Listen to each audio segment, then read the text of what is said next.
Okay, I'm Adam with Out Barbell Club, and I'm here with Dan, and we're going to demonstrate some correct ways and incorrect ways to do the deadlift. So go ahead, Dan.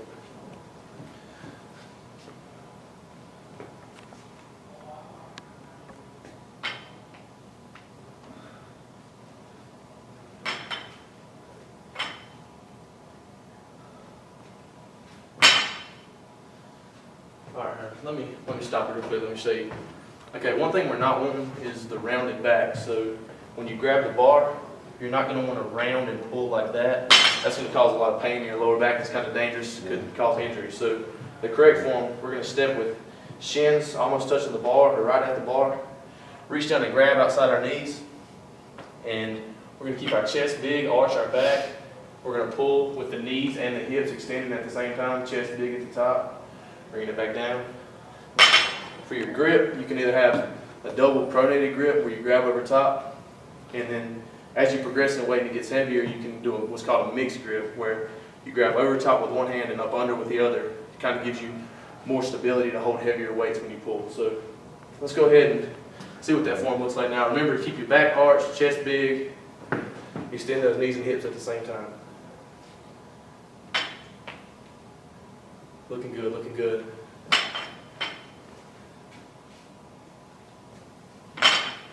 Is this right?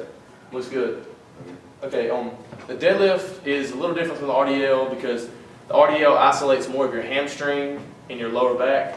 But as you introduce the deadlift, you're going to do more weight. You're going to realize it's easier than the RDL as far as like the weight you can move because now you're introducing your quads into it as well.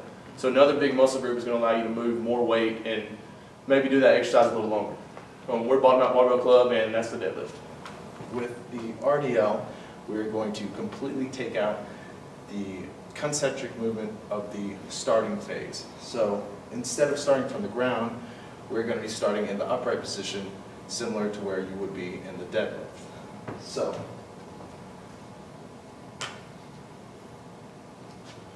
with the RDL, we're going to start out with our eccentric phase first, with our backs straight, starting with bending at the hips first. We're going to descend, coming slightly past our knees, back up, ascending into starting position, completing the repetition.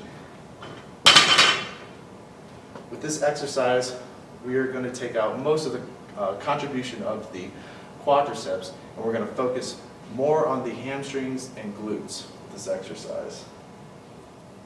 So, with some of the errors that we may find with the RDL is that the movement will become into a straight-legged deadlift. So, with the movement, we want our knees slightly bended as we would with the deadlift. Some common errors would be keeping the legs as parallel and straight as possible, and then coming down like this. That's a completely different exercise, and we don't want to do that because it's going to not focus on that stretch reflex of the hamstrings. We want our back as straight as possible so we have the best posture in our posterior chain. So when we're coming down with the lift, we don't want to round our back, shifting the momentum of the bar and all the force downwards like in that motion. So when we're coming down, stretching the hamstrings, we want to feel it all the way in our hamstrings and then in the back of our foot, because that's where we're going to drive through with the RDL. Next, we're going to move on to the Jefferson squat, and Andrew's going to tell us about it. All right, it's a unique, looks like a deadlift variation, although it's called the Jefferson squat. I'll let Dan demonstrate it here.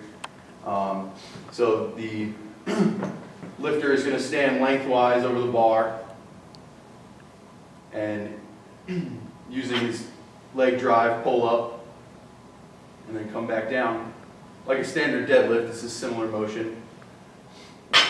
Although the bar placement kind of allows for limited range of motion depending on the athlete's arm length, as well as hand placement and stance.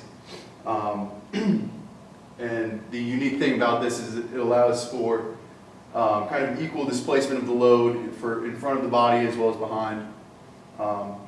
As compared to like a deadlift where the entire load is in front of the body. Yeah, definitely not seen that often, and primarily I would see this used as accessory work, probably through a deadlift routine after the strength work has already been done. Probably like a heavy training for a Jefferson squat just doesn't seem practical.